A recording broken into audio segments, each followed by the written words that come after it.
Madame la présidente, madame la ministre, madame la rapporteure, chers collègues, nous voilà à nouveau réunis pour débattre d'une proposition de loi visant à renforcer le droit à l'avortement. Peut-être aurais-je dû employer un autre verbe que celui de débattre, car pour la troisième fois, la majorité sénatoriale fait le choix de déposer une question préalable dont l'adoption ne fait malheureusement aucun doute. Nous en prenons acte, même si nous le regrettons, chers collègues. Nous le regrettons car les désaccords et les clivages légitimes qui traversent notre hémicycle ne doivent jamais nous empêcher d'avoir ce débat essentiel qui concerne plus de 200 000 femmes par an, quelle que soit l'issue que nous réservons à ce texte.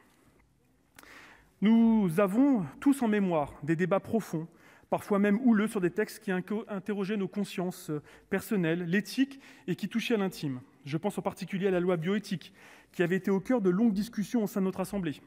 Cet examen sans procédure accélérée avait permis à chaque lecture de débattre réellement, de dialoguer longuement et surtout d'enrichir des mesures importantes.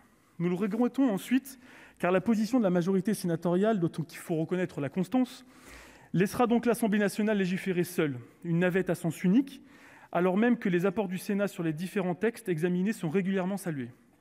Cette position me semble aller à l'encontre du bicamérisme auquel nous sommes tous attachés dans cet hémicycle. Nous le savons, l'IVG fait l'objet d'attaques répétées et de reculs insupportables, en particulier en Europe. Depuis 1 an, la Pologne a fait le choix de durcir encore un peu plus la loi sur l'avortement, rendant ainsi son accès quasi impossible, sauf en cas de viol, d'inceste ou lorsque la vie ou la santé de la mère sont en danger. Cette triste réalité nous rappelle que ce droit ne sera jamais totalement acquis et fera toujours l'objet de combats acharnés. En France, un certain nombre de freins persistent et rendent parfois difficile l'accès à l'IVG, en particulier pour les jeunes femmes, ce qui révèle des parcours plus longs et une prise en compte plus tardive de leur grossesse. Ainsi, chaque année, entre 1 000 et 4 000 femmes sont contraintes d'aller avorter à l'étranger en raison du dépassement du délai légal de 12 semaines de grossesse. 5% des IVG sont pratiquées entre la 10e et la 12e semaine de grossesse, avec d'importantes disparités sur notre territoire, puisque ce chiffre atteint presque 17% à Mayotte. La proposition de loi que nous examinons entend donc pallier les difficultés que rencontrent plusieurs milliers de femmes par an en allongeant de 2 semaines les délais légaux. Parce que lutter contre les inégalités sous toutes ses formes doit demeurer la ligne conductrice de notre action, ce texte est important et donc nécessaire.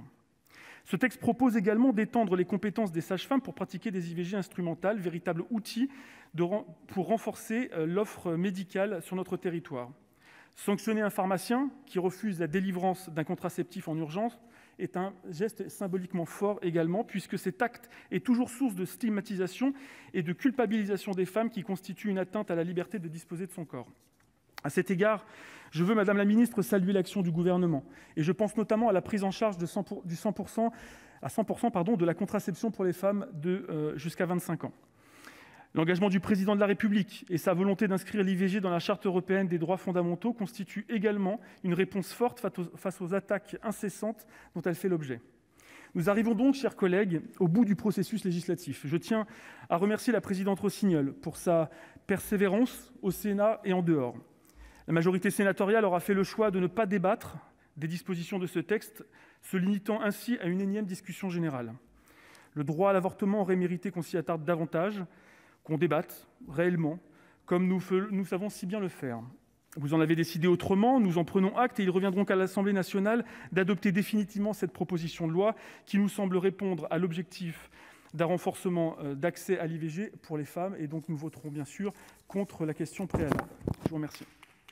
Merci, cher collègue.